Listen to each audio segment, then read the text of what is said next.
Indahnya saat yang teduh menghadap tahta Bapa-Ku. Ku naikkan doa padanya sehingga hatiku lega.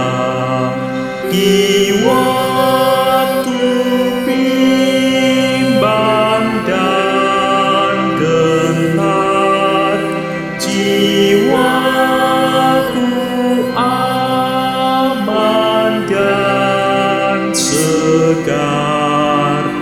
Ku bebas dari seteru di dalam saat yang teduh.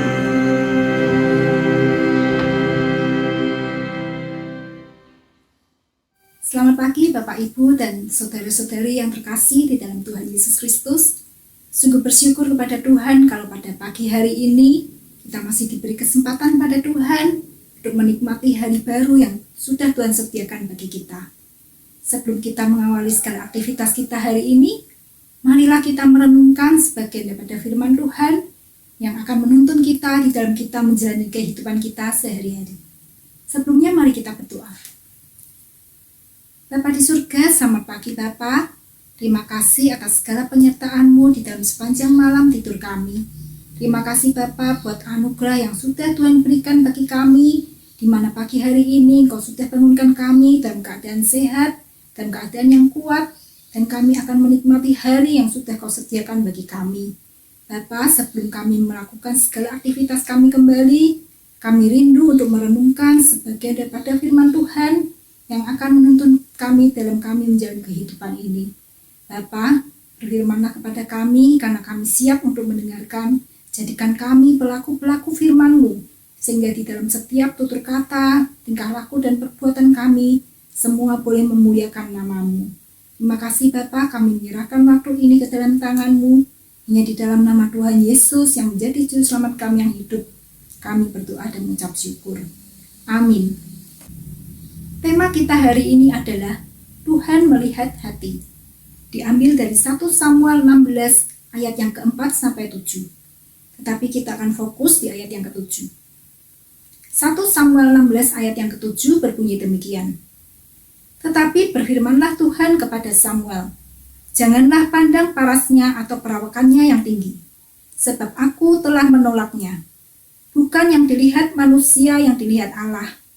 Manusia melihat apa yang di depan mata, tetapi Tuhan melihat hati. Demikianlah firman Tuhan, syukur kepada Allah.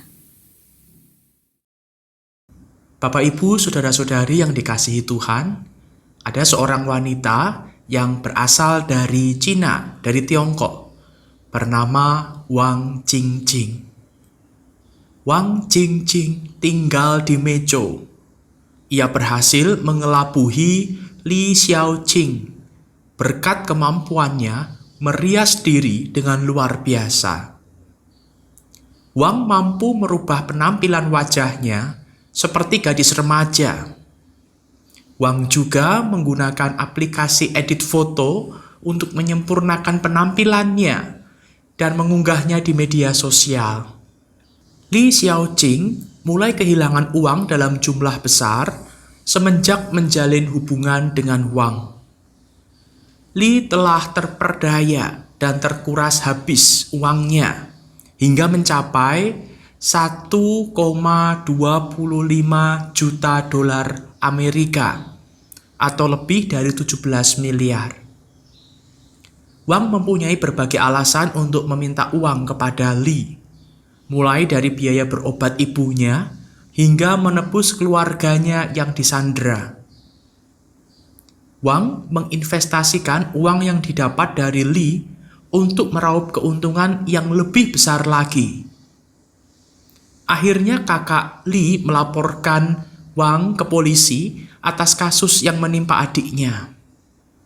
Polisi mulai menyelidiki Wang dan menemukan bahwa dia bukan remaja, namun seorang wanita yang sudah berusia 42 tahun, serta memiliki seorang putra berumur 20 tahun. Wang mengakui semua kejahatannya. Dia sebenarnya pecandu judi yang tidak mempunyai pendapatan yang tetap. Sebuah kisah penipuan yang dibalut cerita cinta yang tragis karena terbius oleh penampilan cantik nan manis. Dalam perkembangan zaman yang serba canggih saat ini, terdapat banyak cara dan media yang bisa digunakan untuk melancarkan aksi tipu-tipu berbekal penampilan yang mempesona. Orang-orang yang memiliki niat hati tidak terpuji dapat memanfaatkan kelengahan korban dengan mengemas diri semenawan mungkin. Sesungguhnya, tidak hanya masa kini, Nabi Samuel pun pernah terpesona oleh Eliab karena parasnya dan perawakannya yang tinggi. Ketika Samuel melihat Eliab, ia berpikir Eliablah yang dipilih Tuhan untuk menjadi raja Israel menggantikan Saul. Ternyata Tuhan memiliki pandangan yang berbeda dengan Samuel. Bahkan Tuhan berfirman kepada Samuel agar tidak melihat apa yang ada di depan mata, melainkan melihat hati. Orang-orang Kristen dipanggil untuk meyakini firman Tuhan ini dan mempraktikkannya dalam keseharian hidupnya. Orang-orang Kristen tidak hanya sibuk memoles tampilan, tetapi harus menjaga dan merawat hati seperti yang diingini oleh Tuhan. Tampilan bisa menyilaukan, tetapi hatilah yang dilihat oleh Tuhan. Mari kita berdoa. Bapa Surgawi, kami bersyukur pagi ini kami diingatkan bahwa kami sebagai anak-anak Tuhan harus memelihara hati kami.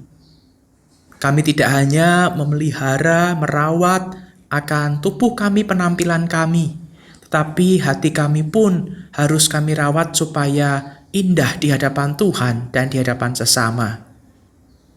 Bapa, ampuni kami jikalau kami seringkali melupakan untuk merawat hati kami dan cenderung untuk memperhatikan fisik kami saja.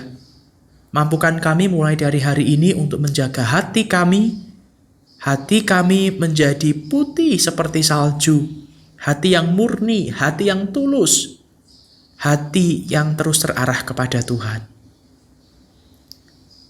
Kami mohon kiranya Roh-Mu yang kudus membantu kami, menolong kami untuk senantiasa memiliki hati yang benar di hadapan Tuhan. Dalam nama Tuhan Yesus kami memohon. Amin. Selamat pagi, selamat beraktivitas, selamat mengusahakan hati yang tulus, hati yang bersih, hati yang indah, hati yang cantik di hadapan Tuhan. Tuhan memberkati.